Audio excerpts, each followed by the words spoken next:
Comment ça va? La rubrique. À toi l'antenne, Tata Maïté.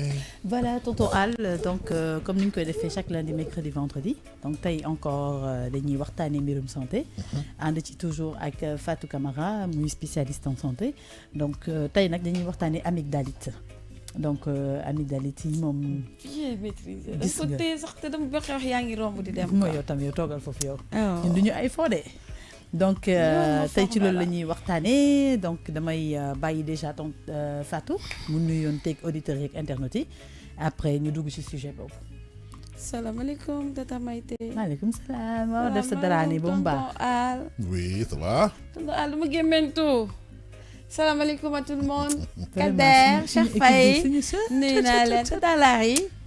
sama anti-stress tonton Seydina. maa ngi lay comment fay bu tu baax vas? ça va bàyyi nañ ci jàmm rek. Pape Cheikh am na lu mu doon wax maa ngi koy bëgg a gëm mu ne.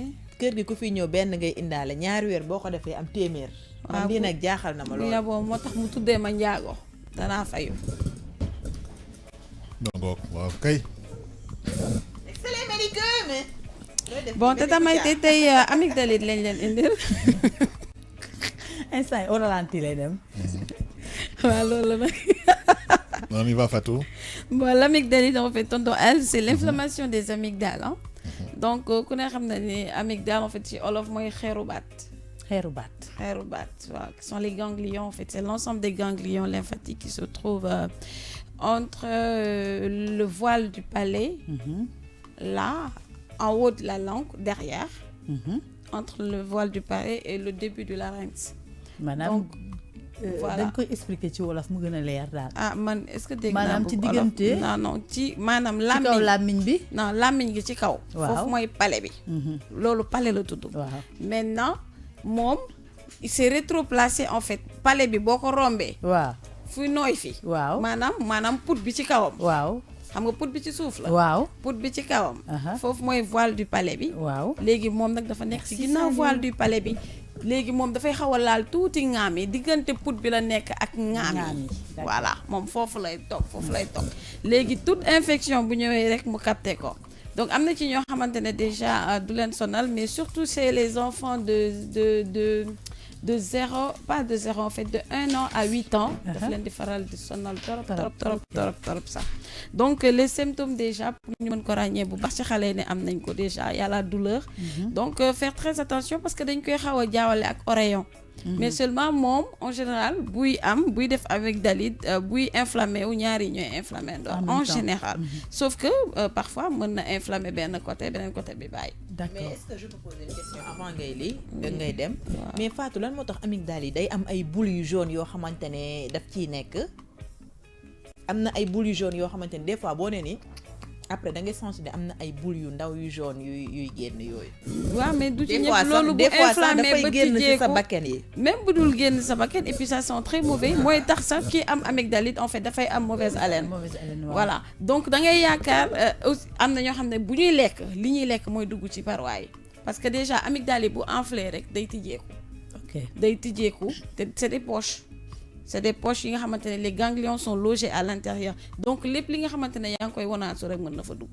Ok. donc parfois li nga lekk moo fay nekk ok boobu mooy. voilà léegi mën naa laajte beneen question lan moo tax amygdale yi si sa fii nii lay nekk non rakkaaju ma parce que lii muy wax c'est très important nit ñi xam ko ndax man dama am maladie bii nii te xam naa ne am na sama yeneen morom yoo xamante ne mi ngi leen di dal te bu leen dalee juste dañuy dem hôpital ñu faj leen rek te xamuñu doo ko bàyyi mu développé maladie bi ba pare. mais damay bañ mu sama xel mi waaw rëcc wax nga dëgg nag ku nekk ak ni nga mel. voilà damay bañ mu rëcc ma vas-y. ba avant ngay développer lan moo laa bëgg a xam pourquoi amygdale sa yi lay jàpp mais bu la dalee day mel ni sa yaram bi yëpp mooy infecté wu dara doo ko mën loolu bëgg naa nga expliquer boo xaaroon tuuti rek ci symptômes yi loolu noonu nga lim ci la bokk ok ci symptômes yi la bokk comme je dis déjà la première douleur en fait c'est l'inflammation pour certains surtout chez les enfants daf leen di sonal te tout le temps dafay enflé ba nga xamante ne xale yi bët yi day xonk muy jooy ànd ak bakkan bi di sotteeku di couler tu vois donc day jàpp kanam gi yëpp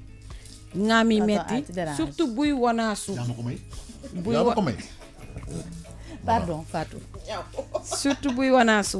Donc il y a la douleur à la déglutition, booy wanaasu, ça fait très mal. Il y a aussi les signes cliniques en fait de l'angine, parce que moom c'est une angine en fait, elle fait partie des angines. Xam nga angine moom fu nekk mën na am angine ci yaram en fait. Hormis pout bi, il y a l'angine de poitrine aussi, qui sont des angines, qui sont des infections aussi. Donc par rapport à ça, on peut dire que l'amygdalite est considérée comme une angine. D'accord? Donc ce sont les mêmes douleurs que l'angine. Boy wan day metti, pout bi dafay tàng, tu as l'impression que yaram bi ci boppam dafay tàng. Te effectivement, surtout bu demee ba grave, day def une forte fièvre. D'accord? Il y a les courbatures aussi, yaram bi dafay metti. Donc da ngay dem ba da ngay yaakaar sax ni da nga grippe. Si? Parce que boo nee pout bu metti, mooy comme li ma doon wax rek, c'est otorhinolaryngé. Déjà ça touche le larynx, souffle nopp bi et tout ça, c'est lié avec la tête, donc les maux de tête aussi vont avec. Ça bopp dafay metti. Il y a le mal de gorge, ça fait très très très très mal. Hormis la douleur à la déglutition, pout bi dafay metti. Tu vois, dafay metti. Donc déjà les points jaunâtres yi déjà mooy wane ni que infecté, parce que mën na inflammé wu te du infecté wu. Donc déjà bu amee ay taches jaunâtres mooy ni que ça fait day infecté. Donc boo demee ci médecin bi lu mu lay njëkk a wax mooy tu ouvres la bouche, donc avec benn abaisse-langue mu ne la waxal A. Donc boo nee A rek automatiquement xam nga air bii génn bi nii dafay gonfler foofu yëpp. Donc moom il peut voir en fait de l'intérieur tout ce qu'il y a à l'intérieur. Donc bu fekkee ne nag lu infecté là il a recours à une antibiothérapie. Parfois même dañ lay bindal nga dem au niveau du laboratoire ñu defar le prélèvement de gorge, ñu def prélèvement wu affaire bu jaune boobu pour mën a def antibiogramme bi xool c'est infecté mais ban germe moo ko infecté, parce que y a beaucoup de germes, il y a beaucoup de bactéries yoo xamante ne mën nañ ko infecté, mais nag selon aussi gravité bi dafay dem selon le germe. Par exemple, le streptocoque, qui est un germe très très très très dangereux en fait aussi, moom du bàyyi dara, mais moom inflammation, moom li yam nu mu tudd infection moo gën a metti. Donc amygdalite boo ko amee de part de streptocoque, moom fu muy irradier après moo bari. Moo tax ñu ne en général les amygdales bu ñu ko amee, de préférence bu ñu ko traité pendant 1 an, muy def récidive dañ koy génne. Parce que au fur et à mesure muy infecté tout le temps, il y a des complications, et les complications peuvent être rénales déjà, mu def une glomérulonéphrite, une le mot est un peu difficile à dire quand même. C'est une glomérulonéphrite. Ça attrape les reins. Déjà, c'est une anomalie des reins, c'est une infection des reins. Donc, du côté articulaire aussi, daf lay indil RAA. Le RAA, déjà, c'est le rhumatisme articulaire aigu. Toujours, les amygdalites. Donc, mën na jógee ci pout, gis nga mu dem ba ci mettitu yax et rhumatisme articulaire. Et du côté cardiaque aussi, mu def la une valvulopathie. Te valvulopathie moom ko na xam nañu képp ko am valvulopathie, les valves quand même du cœur bu ñu demee ba feebar, te ñoom ñoo nekk quand même ci ventouse yi, c'est eux qui pompent. Donc dans ce cas-là, tu as recours à faire une chirurgie cardiaque pour ñu mën a defal ay valves changer la ko et tout, et c'est pas donné à tout le monde parce que ça coûte très cher. Déjà état mu ngi ciy def ay kii jéego, surtout les enfants yi nga xamante ne ils souffrent de ça, ñu leen di jëlee fii ci ay programme di leen yóbbu ba France di leen opérer di lii. Mais maintenant au niveau de Fann on le fait. Bi clinique cardiaque bi tijjee, waaw déjà je salue docteur Diatta, Souleymane Diatta de passage, il est là-bas. Donc pour le traitement je dis encore c'est une antibiothérapie, mais avant l'antibiothérapie moom maanaam ku ko am rek en fait doo daw dem pharmacie, parce que le pharmacien il a beaucoup d'antibiotiques, mënu la wax exactement ban antibiotique la war bind parce que xamul ban germe moo infecté sa amygdale yi. C'est très important parce que je pense qu'on a parlé de l'automédication. Oui. Donc justement on parlait du fait que du antibiotique yëpp la pharmacien yi di jox. Parfois di nga dem ñu xool xam ne médicament bi antibiotique la nga leen laaj par exemple sans ordonnance, ils refusent de te le donner parce que il faut que nga am forcément ordonnance au médecin bi, surtout buñ la enquêter ba xam exactement lan nga am. Donc ñoom dañ lay laaj papier bi confirmé. Et puis même par rapport aux antibiotiques aussi, c'est pas n'importe quel antibiotique et dans n'importe quelle maladie lañ koy bind. Antibiotique bu nekk ak germe bu muy faj. Moo tax dañuy préciser à l'hôpital avant de te prescrire en fait l'antibiotique, on te fait faire un antibiogramme. Maanaam dañuy def prélèvement wu pu bi bu dee c'est purulent, prélèvement wu liquide bu dee bon ñu jël ko dem analyser ko au niveau du labo pour xool ban germe moo fa nekk. Donc en fonction du germe là, si lañ lay bindal le traitement qu'il faut par rapport à ça, parce que li bon ci antibiothérapie mooy antibiothérapie boo defee une résistance aux antibiotiques tata Maïté le germe dafay muter day gën a màgg non day du sax màgg mais day changer morphologie am day jógee tel dem ci leneen donc leneen loolu fekk garabam amagu fi xam nga li ma la wax donc déjà il y a un antibiotique quand même très très très très puissant très très très fort bi nga xamante ne c'est en cas de résistance nga koy def je pense que la boîte coûte 26 000 non loolu boîte bi rek 26 ou 28 000 lay astaghfirullah ou bien que ça coûte 36 000 te chaque jour da nga war a jël benn pendant 7 à 14 jours te loolu c'est le traitement de la résistance aux antibiotiques moo tax c'est pas donné à tout le monde de prescrire les antibiotiques et n'importe où et n'importe comment donc déjà avant de prescrire un antibiotique moo tax même les pharmaciens ne doivent pas du tic au tac rek joxe antibiotique mais est-ce que tamit du à chaque fois bu la daanelee avant ngay jël par exemple man bu ma daanelee dafa am benn antibiotique boo xam ne tout le temps moom laa doon jël après dafay arrêté wu bi ma mujjee daaneel ma dem jël boobu mais dafa mel ni antibiotique boobu ay crise la ma def.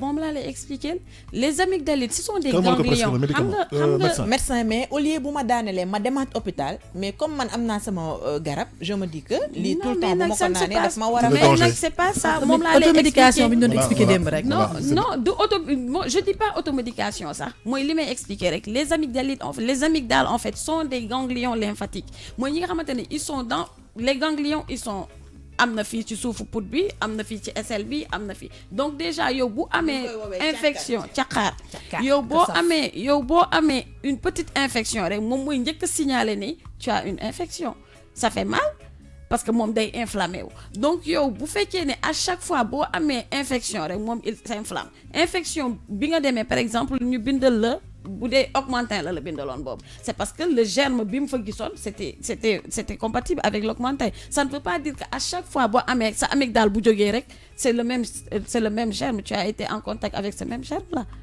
c'est pas pareil mais yow déjà tu es sensible des ganglions tu es sensible les amygdales yow à chaque fois boo nekkee en contact avec ton germe ou bien que tu prennes une petite infection toi tu fais une amygdalite mais maintenant le traitement adéquat pour ça tu vas à l'hôpital ils te font faire un antibiogramme parce que mois bi mën nga jël augmentin mu daane la beneen mois ñu jox la leneen ñu jox la pénicilline wala ñu jox la leneen ak leneen il y a beaucoup d'antibiotiques les antibiotiques quand même xanaa 30 familles ils sont beaucoup et c'est par génération et c'est par groupe donc moo tax duñ koy fooye en tout cas groupe Céline bi ragal naa leen groupe Céline groupe Céline kat moo fi faj ñoom ñooy faj nag lu bari moo tax ñoom ñooy faj waaw mais c'est ay garab la yoo xamante ne aussi en général bu ñu koy def c'est sous anesthésie injection Céline yi yooyu lan bi changer leen ko ay extensiline pénicilline waa la famille lin daal mais ñoom ñëpp ce sont des antibiotiques mais daal ce que je dis aussi surtout par rapport aux enfants ñuy bàyyi xel bu baax ci xale parce que ci xale yi lay gën a feeñ day jàpp nag mag day jàpp tout le monde ñëpp ay am problème amygdalite presque mais buñ ko amee buñ ko foowee nañ ko yóbbu hôpital parce que dafay infecté wu te bu infecté wu moom première liam moom day attaqué selon aussi germe bi mais li ci grave mooy la forme grave quand même des amygdalites mooy il attaque le cœur parce que c'est une angine elle fait partie si forme angine la bokk donc bu ko xale amee buñ ko sàgganee buñ ko jox dara mu gàllaxndeku buñ ko jox dara mu gargu yow nañ ko gàddu yóbbu ko ci pédiatre bi à défaut de voir le pédiatre tu l'amènes voir l'ORL l'otorhinolaryngé le médecin qui s'occupe que de ça mu bindal leen tout ce qui va avec bindal la le bilan à faire par rapport à ça bindal la ordonnance bi jox la rendez-vous nga ñëw maintenant suñ ko traité pendant 1 an nga nekk sous antibiothérapie pendant 1 an et que nekkul di jàll là on a recours à la chirurgie parce que tamit li nga xamante ne mu ngi fii à chaque fois dafay inflammé te amul garab bu ko calmer amul garab bu ko bàyyi dañ koy dindi parce que on peut vivre sans am na sax man je dis suñuy maam ak suñuy yaay ñoom seen temps dañ ko doon dindi sans pourtant dem hôpital dañ doon fay ay nit ñuy dindi ganglions yi xeeru baat yi waaw dañ ko doon dindi alors am na nu ko mag yi di waxee xaw ma bàcc xaw ma ba affaire yi dafay non am na ñoo xam dañ koy xotti surtout ñu dëkk Ziguinchor li ci ëpp dañ koy xotti da ngay gis ñu am trou waaw ñoom dañ doon génnee Casamance bi ñoom dañ doon xotti di génnee c'est déconseillé parce que là on est dans la modernité là c'est dangereux mais est-ce que tamit Fatou je me pose la question à savoir si Ziguinchor ñi fa dëkk ñu bëri dañ ko amoon parce que man ñu bëri ñi ma gis. non mais ñooñu tout le temps. man dama bokk ci famille boo xam ne non. dañoo dëkk Casa mais tout le temps bu ma leen gisee damay gis seen fii nii dañ koy lii. non tu n'as pas compris ganglion ñëpp a ko am maintenant am na ñoo xamante ne mën nañ dund ba dee te du leen sonal les amygdalites du leen sonal mais ñëpp a ko am tout le monde on est avec ce sont des ganglions qui sont là. Ça fait partie du système organique. Mais dafay wàlle. Voilà mu ne. day wàlle. ndax dafay wàlle. ndax ba infection bi bien sûr mën na bien sûr. ça dépend ci microbe bi rek maanaam ci infection bi quoi. même bu dul infection bi bu fekkee par exemple yow tu l'as yow madame Ngom sa jëkkër il a ses amygdalites vous faites un petit bisou mën nga ko jox sa infection. waxuma sax loolu c'est xam nga loolu moom mooy mais damay gis d'habitude ñi nga xam ne dañ ko am dañ naan dañ leen defal seen benn verre boo xamante ne moom la ñuy utiliser. non en fait loolu c'est pas que pour mu wàll loolu c'est pas que mu wàll c'est juste que comme c'est infecté il est déjà infecté il est déjà moom immunodéficit parce que ku am infection rek déjà ton système immunitaire est attaqué donc c'est juste un moyen de le préserver. waaw parce que keneen ku am beneen infection beneen type. voilà nga surinfecté c'est juste ça mais nag waa Casamance ñoom dañ ko doon génnee carrément ñoom dañ ko doon génnee sànni fële et puis du ñoom kese sax am na ñu bëri ñoo xam ne aussi dañ ko doon génnee mais c'est des choses yoo xamante ne ils sont là pour protéger l'organisme nekkuloon lu ñu conseillé parce que nit mën na dund ba dee te du la mos a sonal. waaw am na. parce que il est là c'est l'alarme en fait bu dara nekkee sa yaram rek moom il signale que y a quelque chose. Voilà. Donc tonton Al te li lañ leen indiloon ci amygdalite en fait. J'espère que l'air na si ñopp nëpp mooy li ñuy wax xeeru baat c'est pas aussi à confondre avec les oreillons ak oreillon parce que oreillon benn sens la mais oreillon je pense boo gën a metti sax amygdale ça fait plus mal et malgré le vaccin ça fait mal bu dalee xale ça fait très très très mal. Ça m'a été ton speech de fin pour patient à Kiripol. Donc ce qui est recommandé si je comprends bien mooy que boo commencé sentir que ne sa baat mu ngi metti comme genre inflammation sa biir put bi. Comme tu ne sais pas exactement lan la parce que mën na nekk juste angine comme mën na nekk amygdale. Ouais mais l'amygdale est une angine. waaw moom laa la wax mais xam nga parfois bon en fait c'est une angine mais mën na nekk angine boo xam te ne attaqué wul maanaam infecté wul amygdale yi.